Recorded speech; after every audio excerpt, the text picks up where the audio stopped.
I declare in holy humility the integrated online learning program duly launched, and let it transform higher education in Ghana. It is a great delight to address this august audience on the theme, developing employable skills through integrated online learning.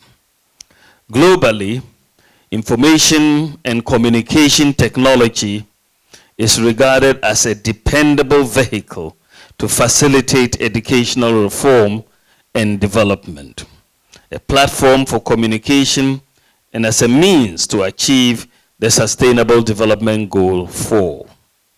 Since the enactment of the No Child Left Behind Act and the declaration of the SDG 4, many countries have opted to embrace lifelong education for all by integrating ICT in teaching and learning at all school levels.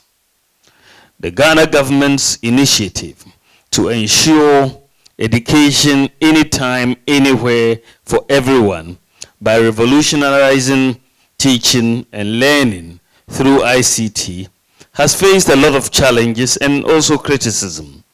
The main mission of the Ghana ICT for Accelerated Development in 2003 was to transform Ghana into an information technology-driven high-income economy through education. But this goal is yet to be realized.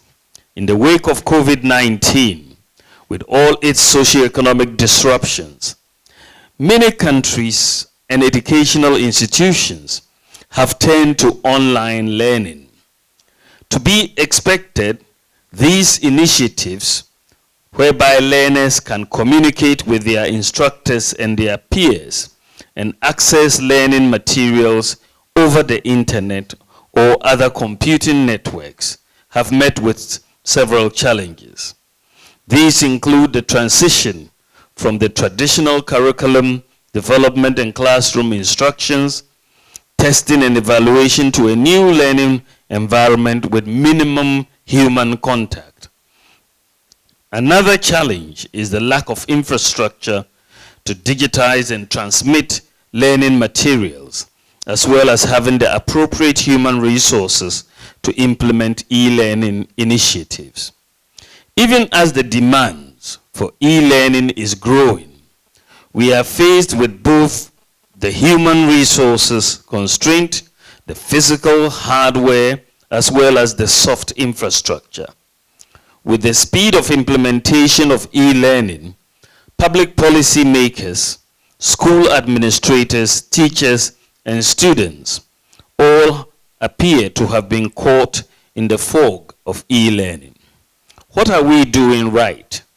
What are we not doing right? Are all subjects adaptable to the e-learning environment? Why and why not? What is the peer learning experience? What is the classroom of the future, and how effective have we been? The challenges are even more acute in rural areas and rural schools, and for career-end teachers who have to be trained and retrained to be able to function effectively in an e-learning environment. A study by John Sebe Mafo and Robert Kabute Okain, both of KNUST, put it well, and I quote, "Today, lecturers are facing different challenges than their predecessors in teaching tomorrow's professionals," end quote. These challenges notwithstanding, e-learning is hailed as an essential force in democratizing education. It holds the key to inclusive education. It is a way of opening education to populations who otherwise would have restricted access to education because of geography, status, or physical handicap.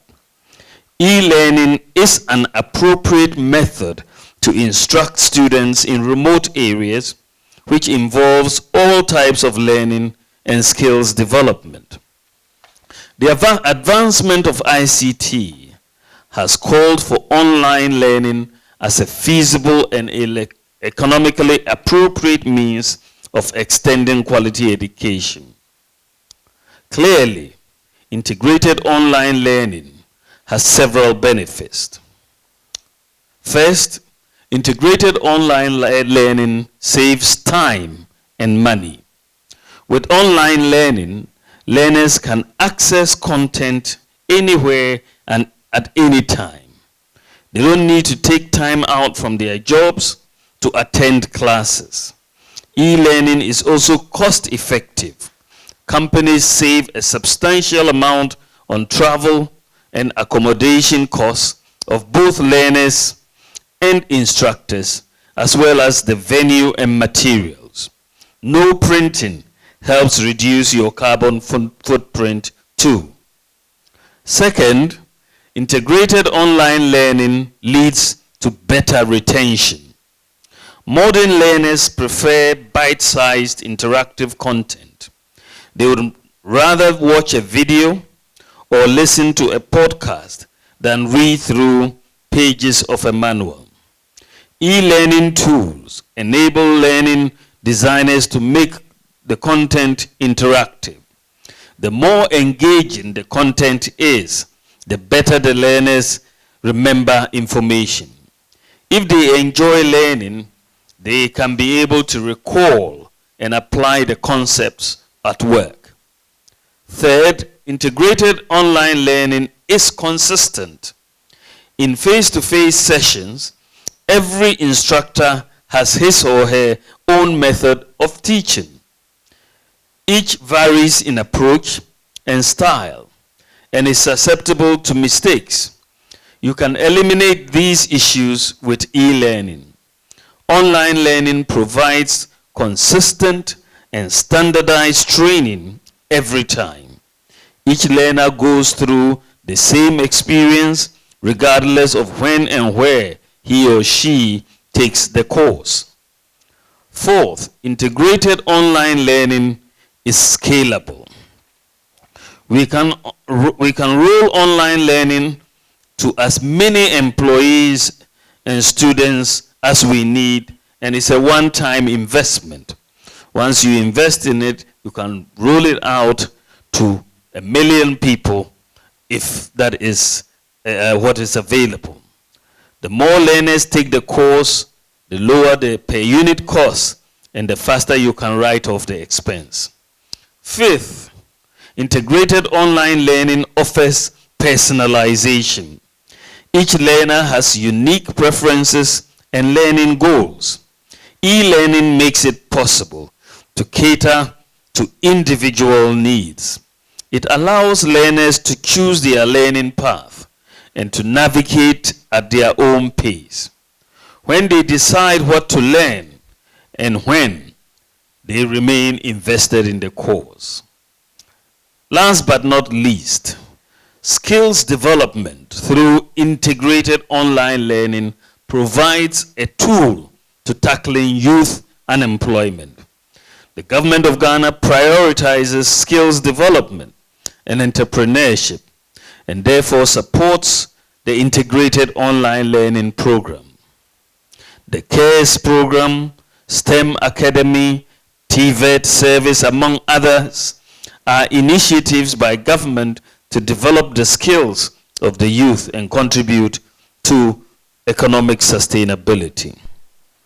At this point, I want to congratulate Alison CEO Mike Firek for agreeing with the UN Article 26 of the 1946 Declaration of Human Rights that, and I quote, "Education shall be free," end quote. This connects with the ideals of President Akufo-Addo's free senior high school education.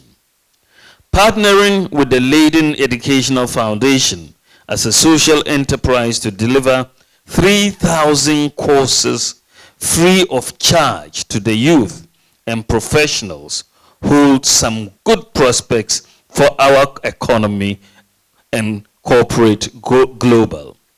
I hereby charge the various constituencies to partner this cause so we can be have a substantial investment into the youth to develop the communities. The KNUST study of implementation of e-learning in Ghanaian tertiary institutions, which I'm sure many of you are aware, is very instructive of the many advantages and disadvantages, as well as the challenges and solutions to implementing e-learning. Peer learning can be a powerful laboratory of learning. Digitization has become the pathway to transforming the Ghanaian economy. E-learning has become the protagonist for change in the education sector.